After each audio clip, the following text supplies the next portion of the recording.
안녕하십니까. 비블로스 성경 인문학 연구소의 안주봉입니다.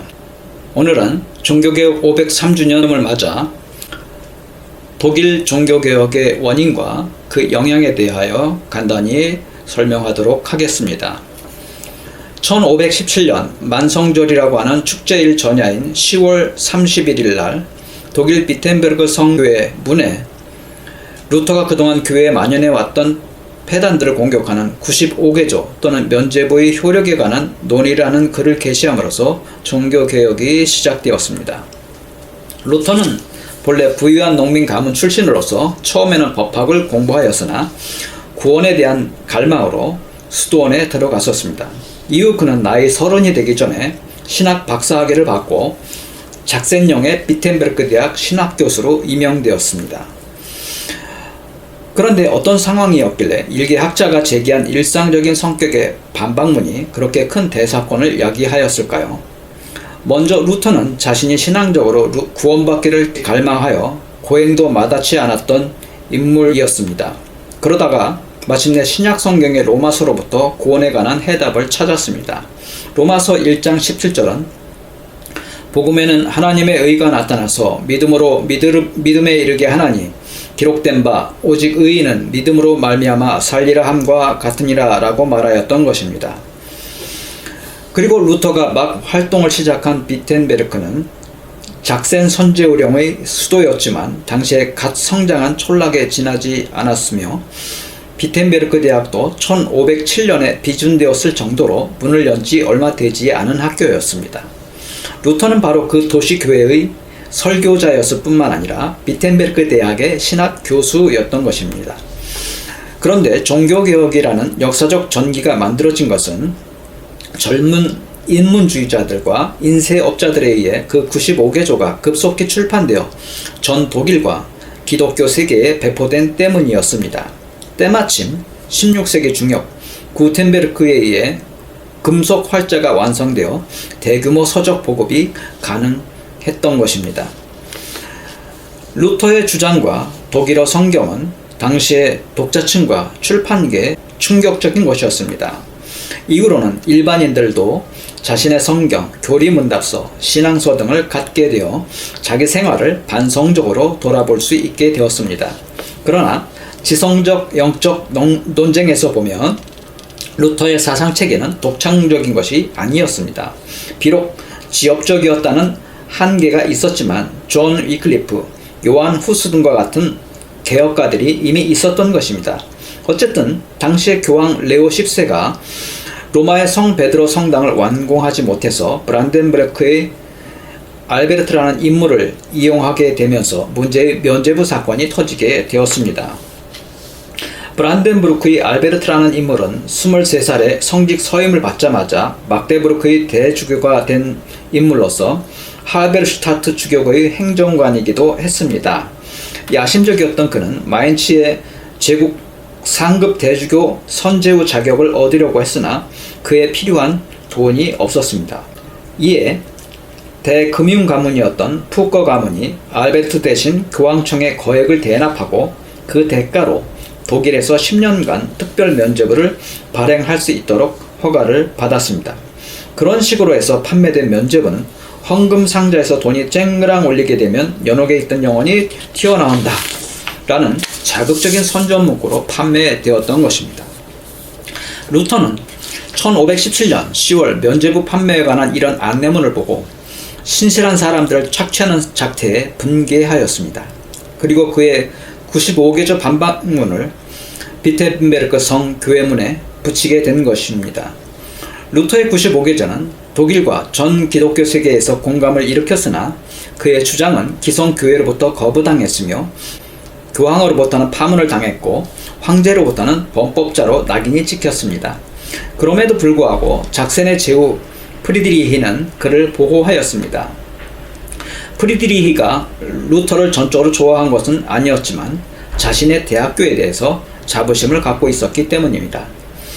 이런 프리드리히의 보호는 루터뿐만 아니라 그 협력자들을 독일을 넘어서는 새 교회의 창립자로 만들게 되었습니다. 이렇게 해서 프로테스탄트 종교개혁은 급속히 확산되어 스위스에서도 곧 쯔빙글리의 지도하에 종교개혁이 수행되었습니다. 이후에는 다시 스코틀랜드 그리고 잉글랜드로 종교개혁 운동이 퍼져나갔습니다. 한편 루터는 개혁을 시작하기는 했지만 자신의 개혁을 위한 투쟁 활동을 하면서 자신의 종교개혁 입장을 정리하기까지는 버거웠는데 그의 젊은 동료 필립 멜랑톤이 이 작업을 도왔습니다. 멜랑톤은 1521년 보름스 회의에서 파문당해 황제 앞에 설 수 없었던 루터를 대신해서 1530년의 제국 회의에서 프로테스탄트 측 신학 대변자로 봉사하였습니다. 그리고 멜랑톤은 마침내 아우크스부르크 신조를 작성하였습니다. 이것은 황제나 제국 회의에 의해 수용되지는 않았지만 루터주의의 고전적 입장이 되었습니다.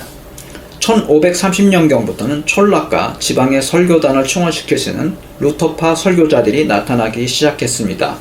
독일 황제 카를 5세는 루터파의 확산을 막고자 했으나 프랑스, 터키와의 싸움에 직면해 있었기 때문에 루터파 제후들과 도시들을 제재할 수 없었습니다. 터키의 경우는 1529년경 헝가리 대부분을 점령하고 비인에까지 이르렀던 것입니다. 결국 1555년 아우크스부르크 강화 조약으로 루터파 신앙이 독일에서 승인받게 되었습니다. 그러나 이 조약은 칼빈주의나 보다 급진적인 형태의 프로테스탄티즘을 공식적으로 승인한 것은 아니었고 독일 국민들은 자신들이 속한 지역의 지배자의 종교를 따라야 한다는 한계가 있었습니다. 그러면 비록 면죄부라고 하는 지역적인 문제로부터 비롯되었던 한 개혁가의 개혁 투쟁이 무엇 때문에 기성 교회를 부정하고 개신교라는 새로운 교회를 성립시켜야 하는 상황으로 나간 것일까요? 당시의 개혁자들은 면죄부와 같은 문제에서 기독교 신자들의 구원을 위한 바른길을 제시하려고 했지만 제도화된 기성교회가 그들의 주장을 수용할 수 없는 구조적 한계에 직면했기 때문입니다. 그럼 구조적 한계는 무엇 때문에 생긴 것일까요? 저는 세 가지로 기성교회의 한계를 정리해 보았습니다. 첫째는 중세교회가 고도로 정치화되었었다는 점입니다. 둘째는 교회가 비대화되어 있었다는 점입니다. 그리고 세 번째는 교회가 부당한 교리 위에 세워져 있었다는 점 때문입니다. 먼저 중세교회가 고도로 정치화되었다는 것은 중세교회가 초기 기독교의 모습과 달리 하이어라키라 부르는 계서제적 형태로 피라미드식 조직체계를 만들어냈다는 것입니다. 조금 쉽게 말하자면 평신도로부터 다양한 서열의 성직자 그리고 최고위의 교황이라는 지배자를 갖춘 종교적 계급사회를 만들어냈다는 것입니다. 개혁자들의 눈에 이런 조직사회는 원래 초기 기독교의 평등한 상태와는 거리가 멀어도 한참 먼 조직 형태였던 것입니다. 더욱더 심각한 문제는 이런 구조는 위로부터 지배하는 구조이기 때문에 아래로부터의 개혁이 일어나도 그것을 압살할 수 있는 힘을 가진다는 것이었습니다. 또한 기존의 수많은 이들이 그런 체계에 의존하여 살아갔기에 그들이 생존을 위해서라도 개혁에 저항하지 않을 수 없는 현실이 있었습니다. 이런 점들 때문에 개혁자들은 내부로부터의 개혁이 불가능하다는 것을 절감하게 되었습니다. 결국 개혁가들은 교회의 순수성을 회복하려면 이 조직 방식 자체를 부정하고 새로운 교회를 만들지 않을 수 없었던 것입니다. 둘째로 교회의 비대화가 있었다는 점은 교회 규모의 거대화 문제로부터 비롯된 것입니다. 교회 규모의 거대화란 일단 시각적으로는 대규모 성당의 존재를 들 수 있는데 더 중요한 것은 재정적 규모의 거대화 문제였습니다. 르네상스 시대 연구자는 종교개혁 이전부터 자본주의적 발전이 진행되는 가운데 교회도 막대한 규모의 재정을 처리하기 위한 정교한 회계제도를 발전시켰다는 점을 지적합니다. 그리고 이런 추세 속에서 성직 문제에 돈이 중요한 요소로 자리 잡게 된 점을 지적하였는데 가장 큰 문제는 바로 성직 매매였습니다. 종교개혁자 칼빈은 당시 교회가 성직자의 자격 조건이 무엇보다도 신임 성직자의 생활을 받쳐줄 수 있는 수입이 있는가였다고 합니다. 대개는 성직록이라고 하는 것을 확보한 사람이 성직 임명의 조건이었다는 것입니다.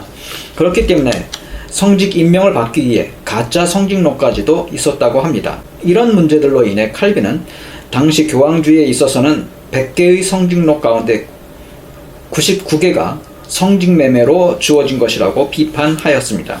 그런데 여기서 칼빈이 말하는 성직매매란 혈족관계, 혼인관계, 부모의 위세에 의한 것 혹은 아첨에 의한 것들을 말하는 것이었습니다. 칼빈이 볼 때 당시의 성직록 대다수는 교회를 위한 생각에서 만들어진 것이 아니라 그것을 받을 사람을 위해서 만들어진 것이라고 하였습니다.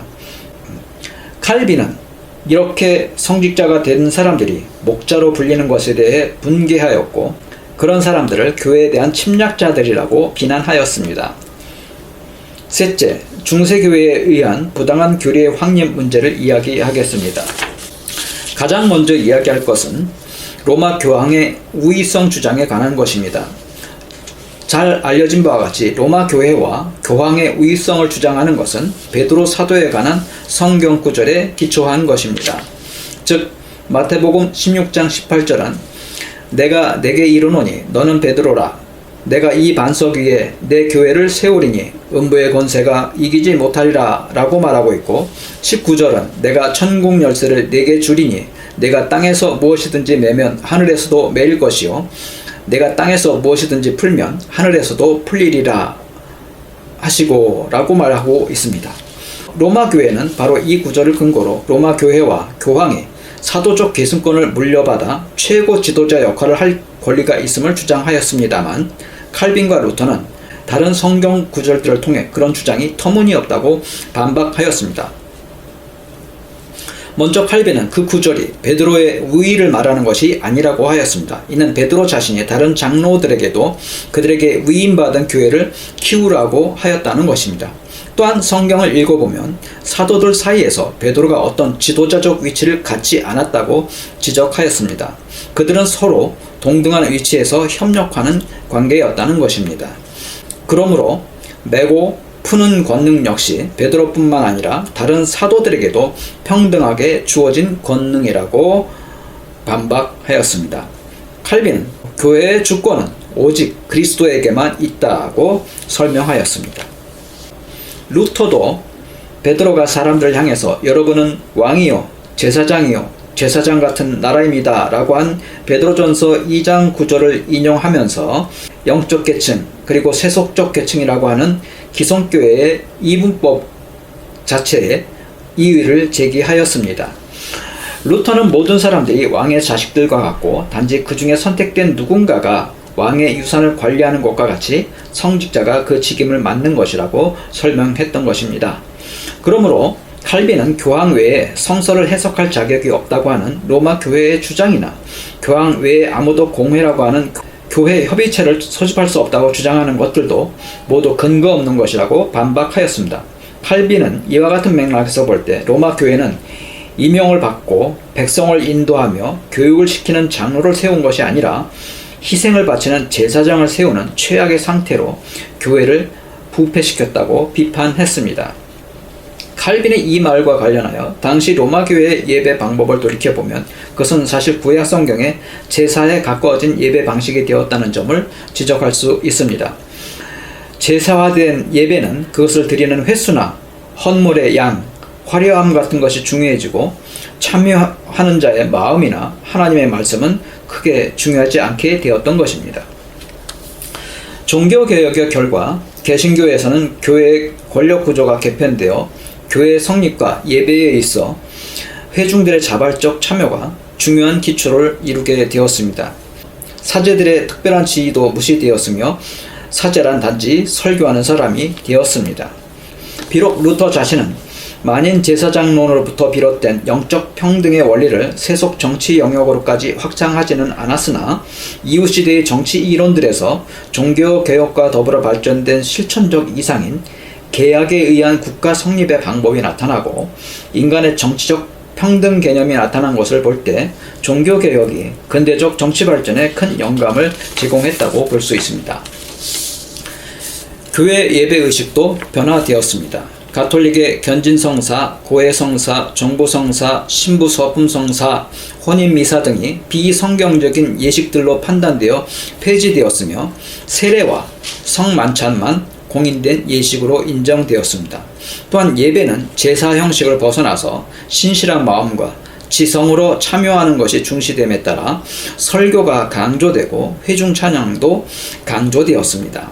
한편 루터가 기존의 고전어 성경을 독일어로 번역하여 보급한 것은 평신도 성경 읽기에 기여하였을 뿐만 아니라 표준 독일어를 발전시키는 데도 기여하였습니다. 그리고 부모로서 자녀들에게 성경 교육을 시키는 개신교 목사 부부들의 가정 생활은 교육적으로 모범이 되어 다른 일반 가정에까지 영향을 끼치게 되었습니다. 이런 현상은 근세 초 유럽에서 민중의 문맹 퇴치에 크게 기여하였습니다. 이제 종교개혁이 일어난 지 언 500여 년이 지났습니다. 20세기 들어 전 세계에서 기록적인 경제적, 정치적 발전을 이룬 한국은 개신교의 성장면에서도 기록적인 성장률을 보여주었습니다.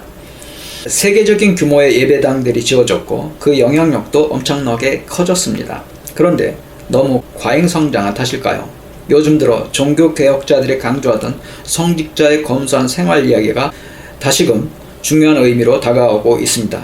그리고 칼빈이 비난했던 성직매매와 유사한 교회 세습 문제가 교회 안팎으로 핫 이슈가 되었는데 아직 상식적인 해결은 들리지 않고 있습니다. 이쯤에서 드는 의문은 과연 지금의 한국 주요 개신교 교단들은 과연 내부로부터 제기되는 개혁 요구를 수용할 능력이 있는가 하는 점입니다. 만일 그렇지 못하다면 개혁적인 신도들은 어떻게 해야 하는가입니다. 이상 비블로스 성경 인문학 연구소의 안주봉이었습니다. 시청해 주셔서 감사합니다.